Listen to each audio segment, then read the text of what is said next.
Welcome to the deep dive. We're here to unpack the information you shared and really pull out those essential insights. That's right.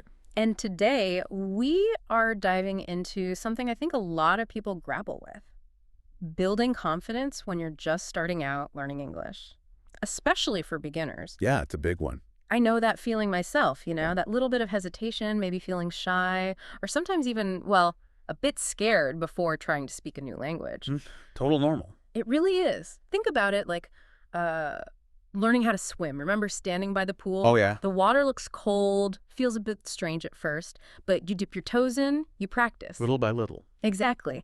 And soon, you're not just okay with it, you're actually swimming, feeling comfortable. That initial feeling, completely natural. It just means you're trying something new.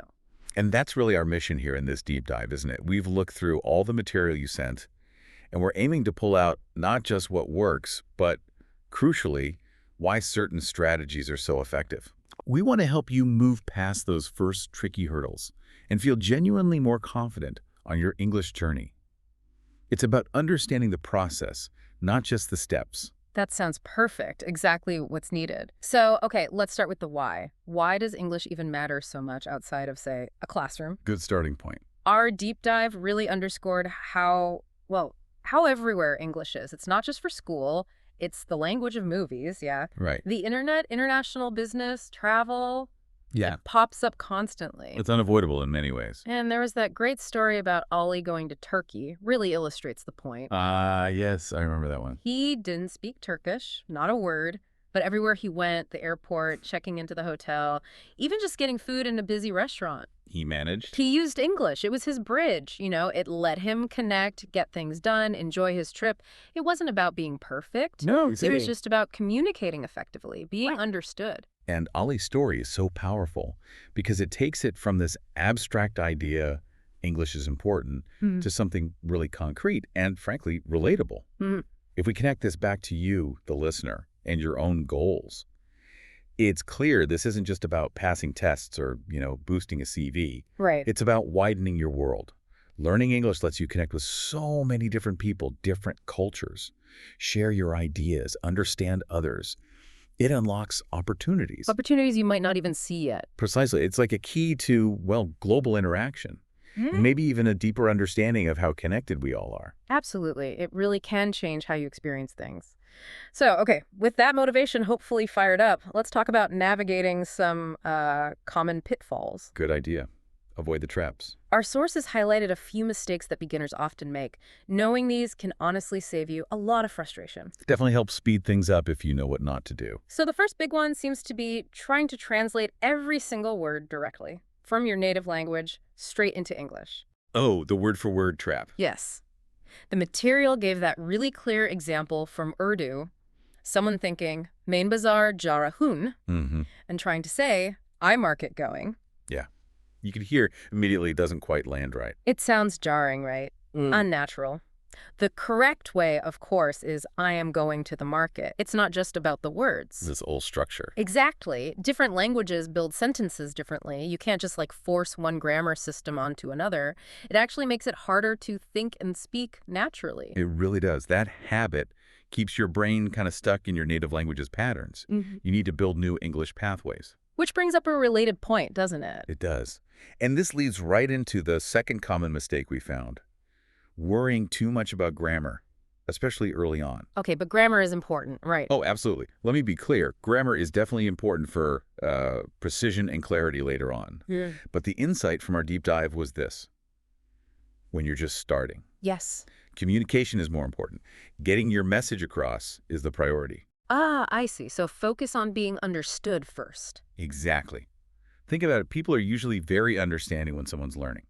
A small mistake, like the wrong verb tense or maybe a missing article, Yeah. people will still usually understand you. But if you're so worried about perfect grammar that you don't speak at all, well, that's the real barrier. You get paralyzed by the fear of mistake. Precisely.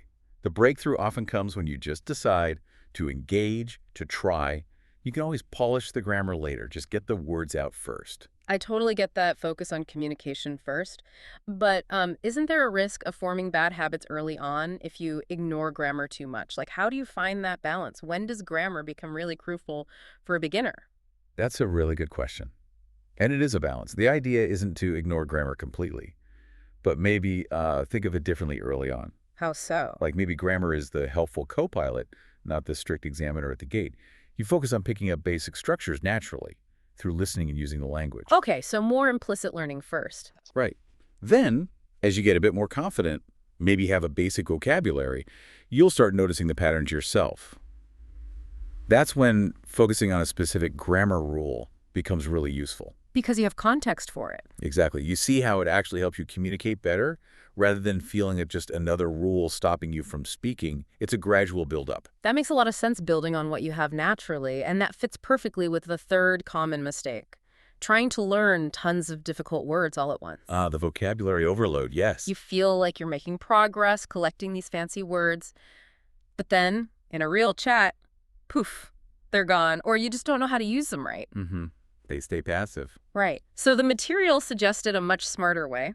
Instead of, say, 100 hard words you'll barely use. Focus small. Focus on maybe 10 easy, common words you can actually use today in daily life. Exactly. And this isn't just about making the list shorter. It's about, well, managing your brain power and getting quick wins. Positive reinforcement. Totally. Those 10 easy words, they're the building blocks of everyday chat. Master those, and you can suddenly make basic sentences, understand simple stuff, have real money interactions. Which feels good. It feels great. Yeah. It cuts down that feeling of being overwhelmed, gives you those small successes that keep you going. Each time you use one successfully, it proves you can do it. It avoids that infodump feeling that makes people quit. Making it manageable, making it useful right away. Brilliant. Okay, so we know what not to do. Let's flip to the positive. Let's talk actionable advice. The good stuff. Yeah. Here's where our sources gave us a fantastic starter kit. Simple phrases you can use immediately. These aren't just lists. They're your first real tools for connecting. Love a good starter kit. Right.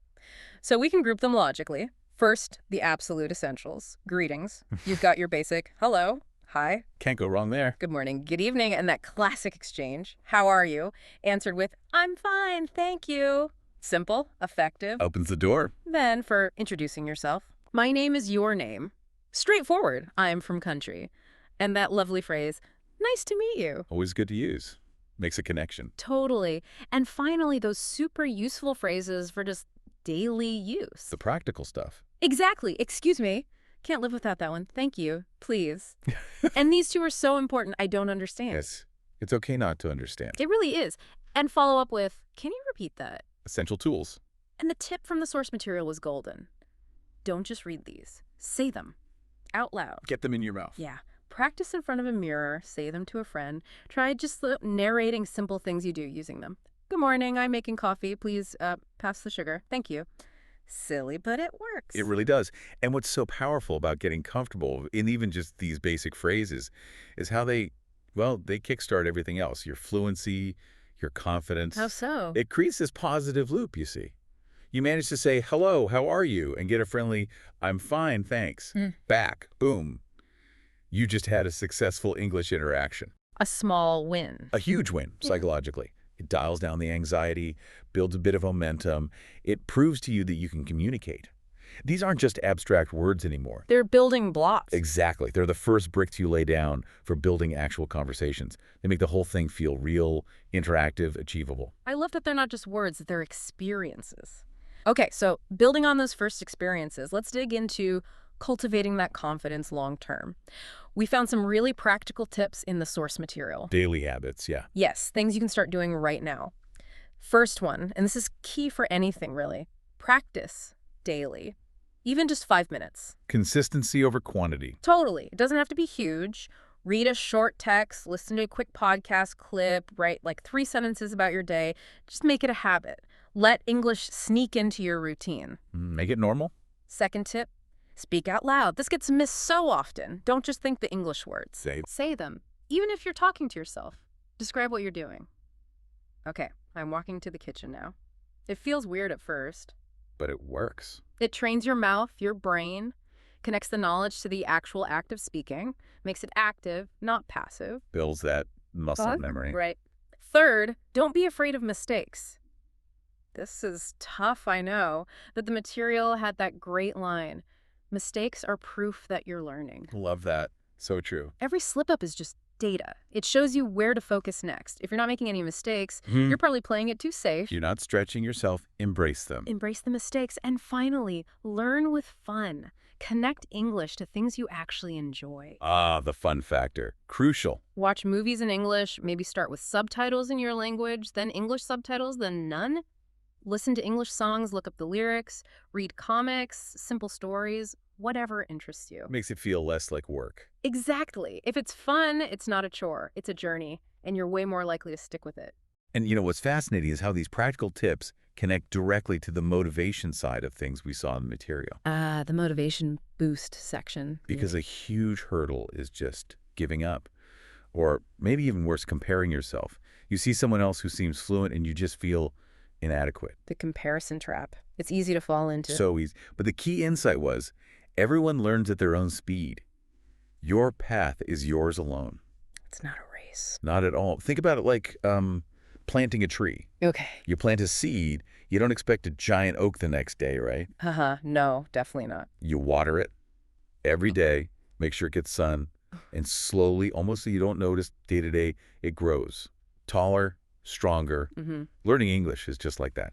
Every single new word, every phrase you practice, every little chat you attempt, it's like watering that tree. It adds up. You're building something real inside your brain, connection by connection. Patient, daily nurturing. That's it. That consistent effort builds something strong and lasting over time. Your skills take root and flourish. So wrapping that all together for you, our listener, what does it mean? It means, well, be patient with yourself. Stay motivated. Trust the process, even when it feels slow. You absolutely can do this. You can. Okay, we've covered a lot today. We dove into why English is so practically useful. We flagged those common mistakes to sidestep. The translation trap, the grammar fear, the vocab overload. Right. We gave you that starter kit of essential phrases and looked at real tips to build and keep that confidence. What a good toolkit. So, now for a little challenge, inspired directly by our deep dive. Okay, let's hear it. I want to invite you, the listener, to pick just only three phrases from today. Maybe, hello, how are you? Excuse me, nice to meet you. Your choice. And the challenge is, use them in real life this week. Maybe with a friend who speaks English, a family member, maybe even just record yourself saying them on your phone. Get them out there. Get them out there. The more you use them, the more natural they'll feel. English stops being this thing you study and starts being something you actually do. That's the shift. Remember, English isn't just another school subject. It really is a tool, a door opening to your future. Just to build on that thought, English is a tool for your future. Consider this for a moment. When you take these steps, even the small ones like using, excuse me, or asking, can you repeat that? You're doing more than just learning to communicate. You're actually reshaping your own journey. Each interaction, each new phrase, understood or spoken, doesn't just add vocabulary. It subtly changes how you see the world, how you connect with it. It opens up new perspectives, new ways of thinking, maybe even new parts of yourself. It's not just about talking to new people. It's about discovering a slightly new you through the process.